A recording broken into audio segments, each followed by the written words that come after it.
Pemirsa, tindakan yang sangat keji dilakukan oleh seorang ibu kandung yang tega membanting anaknya yang berusia 1,5 tahun hingga tewas. Kejadian tersebut terjadi di Jagakarsa, Jakarta Selatan. Dan berikut kami hadirkan dalam catatan kriminal berita 1 sore. Saya Sozo Hutape atas nama seluruh kru yang bertugas mengucapkan terima kasih atas atensi Anda. Jangan lupa juga untuk ikuti seluruh akun media sosial kami, baik di Instagram, X maupun di YouTube. Jaga kesehatan Anda dan tetap semangat di TV televisi paling menghibur. Ibunya almarhum itu memang selalu di kamar selama 20 hari itu memang tersiksa dong hitungannya ya anak segitu. Ada riwayat kejiwaan. Yung taja kay? Yung taja ngi? Yung taja ro? Taja kay? Yung taja.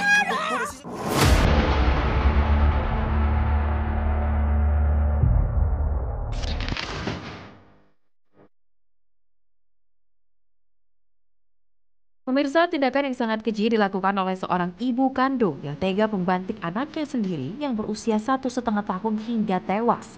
Kejadian tersebut terjadi di Jagakarsa, Jakarta Selatan.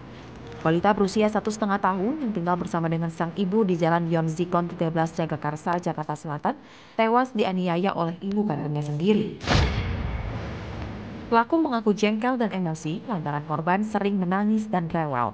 Ditambah dengan kondisi sang suami yang sedang ditahan di Polres Metro Depok akibat kasus penggelapan kendaraan roda 4. Titi, yang merupakan tetangga sebelah rumah pelaku, mengungkapkan bahwa anak tersebut dianiaya oleh ibu kandungnya sendiri dengan cara dibanting dan diinjak-injak. Setelah mengalami penganiayaan, bayi yang berinisial AK ini langsung dibawa ke rumah sakit terdekat dengan kondisi luka memar di bagian tubuh dan kepala. Setelah sempat menjalani perawatan di rumah sakit, naas nyawa anak tak berdosa tersebut tidak dapat tertolong. Ya mungkin kalau menurut saya sih stres. Oh, orang tuanya sih. Karena bapak suaminya. Suaminya kenapa sih? Oh gitu. Ini anak umur berapa tahun nih? 1,5. Terus anak perempuan apa? Perempuan. Terus tadi pagi saya habis ngobrol sama ibunya, sama ibu mertuanya. Jadi si ibunya almarhum itu memang selalu di kamar. Anaknya nangis selama 20 hari itu memang tersiksa dong hitungannya ya anak segitu. Ya nangis saja di kamar. Dikunci. Jadi ibu mertua itu nggak berani buka, hanya paling ya kasihan itu anakmu aja.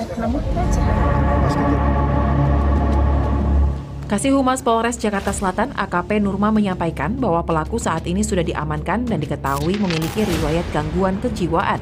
Menurut keterangan dari pihak keluarga, pelaku pernah dibawa ke rumah sakit khusus jiwa Dharma Wangsa untuk melakukan pengobatan. Memang ada riwayat kejiwaan. Untuk itu kita sudah membawa ke rumah sakit Kramat Jati untuk dites kejiwaan. Bapaknya ditahan di Polres lain. Kasus penggelapan. Kini, jasad bocah Malang tersebut sudah dimakamkan oleh pihak keluarga dan diharapkan pelaku yang merupakan ibu kandung mendapatkan hukuman yang setimpal atas perbuatannya.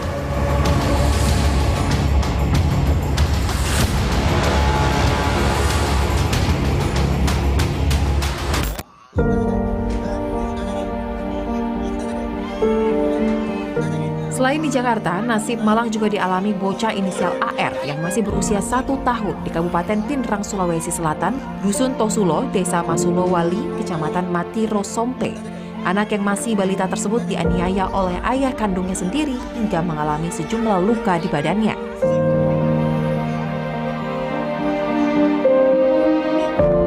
Di dalam rekaman video yang sengaja direkam oleh pelaku, terlihat dengan sadisnya pelaku yang bernama Sandi alias Sindo mengaitkan tali ke leher anak yang tidak berdaya tersebut, kemudian digantung pada balok rumah. Tidak sampai di situ, dengan biadabnya pelaku membabi buta membanting korban berulang kali di atas kasur. Tak lama setelah kejadian, sang nenek korban yang bernama Salamia berusaha menolong dan mengamankan korban yang sedang mengalami penyiksaan oleh ayah kandungnya sendiri.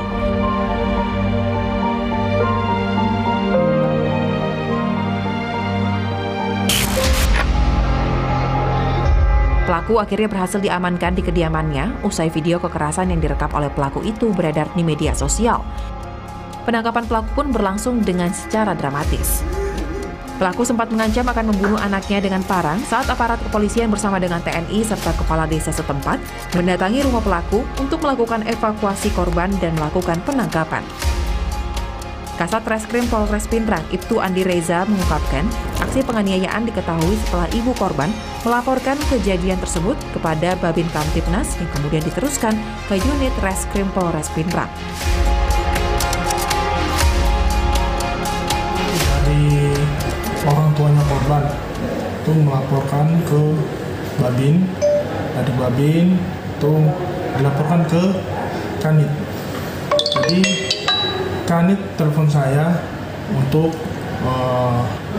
melaporkan ada terjadinya aniaya terhadap anaknya, orang tuanya. Nah, di situ saya akan panggil semua tim lapangan, Resmob, dan saya juga laporkan ke Kapolres terjadi perkara tersebut. Pihak kepolisian pun berhasil mengamankan sejumlah barang bukti berupa sebilah parang yang digunakan pelaku untuk mengancam korban.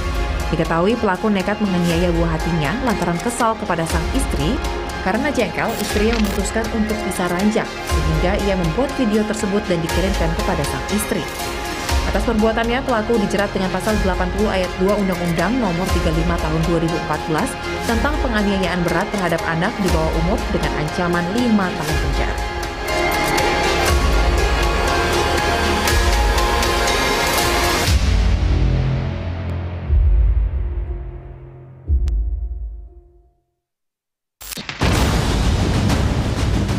Dipukul-pukuli, saya naik ke atas, nggak mukul sama sekali, hanya menyepak gitu. Jenis pistol Makarov dan revolver. Salah satu senjata tersebut dilakukan sebagai alat bukti melakukan pembunuhan.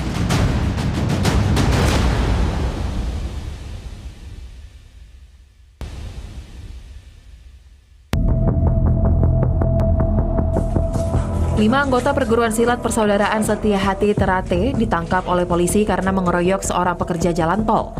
Pengeroyokan tersebut dipicu hanya karena kaos yang dipakai korban dinilai melecehkan perguruan silat mereka.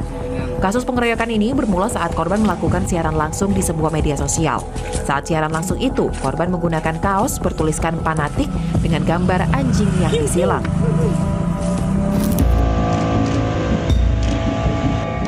Salah seorang pelaku bernama Randy David Saputra tinggal satu kontrakan dengan korban. Awalnya ia menegur korban karena mengenakan kaos yang dianggap menghina perguruan silat di Jawa Timur tersebut. Randy juga menghubungi rekan-rekannya yang akhirnya datang mengeroyok korban di kamar kontrakannya. Akibat pengeroyokan ini, korban sempat dirawat di rumah sakit. Para pelaku pun berhasil ditangkap oleh unit Resmob Satreskrim Polrestabes Semarang dan pelaku pun tak melawan saat digelandang petugas ke kantor polisi. Polisi menyita sejumlah barang bukti, termasuk kaos yang dipakai korban yang memicu pengeroyokan. Namun dari korban tidak memberikan, sehingga tapi korban minta maaf dan tidak akan menggunakan pakaian itu lagi. Namun setelah kejadian di pukul 11 ini, perguruan pencaksilat ini melakukan salah satu kegiatan pencaksilatnya ini di daerah Ungaran, sehingga pada pukul 4 pagi dini hari datang lagi gerombolan dan langsung melakukan pengeroyokan kepada korban ini sendiri. Terus saya ke lokasi, itu sudah dipukul-pukuli, saya naik ke atas, nggak mukul sama sekali, hanya kayak menyapu, menyepak gitu punggungnya. Korban kemudian masuk ke kamar, mencari teman yang rekan lainnya, kemudian keluar langsung memisah dari gerombolan BSAT tersebut untuk bubar, dan saya sendiri membubarkan diri. Atas perbuatannya, para pelaku disangkakan pasal 170 KUHP dengan ancaman hukuman maksimal 7 tahun penjara.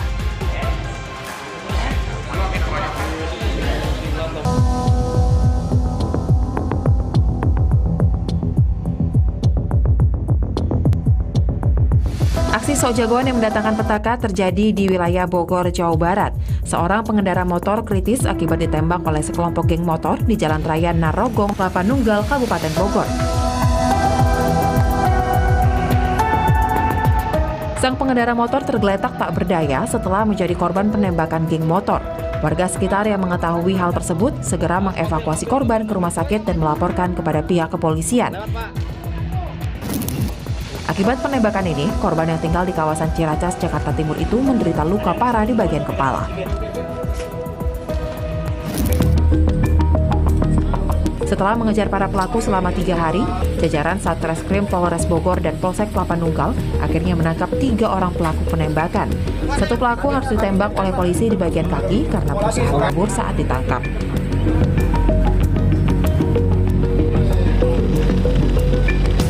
Selain menangkap ketiga pelaku, polisi juga menyita berbagai jenis airsoft gun yang sudah dimodifikasi menjadi senjata api rakitan. Nah kan saya kerja di Bekasi Pak ya, pulang ke Nambo, ke Citerep itu di sono jalurnya lumayan aja Pak, lumayan. Kita 1 pucuk senjata api laras panjang rakitan ada di sebelah kanan. Kemudian 2 pucuk senjata api laras pendek jenis pistol Makarov dan revolver. Salah satu senjata tersebut dilakukan sebagai alat bukti melakukan penembakan. Barang bukti yang dilakukan untuk penembakan.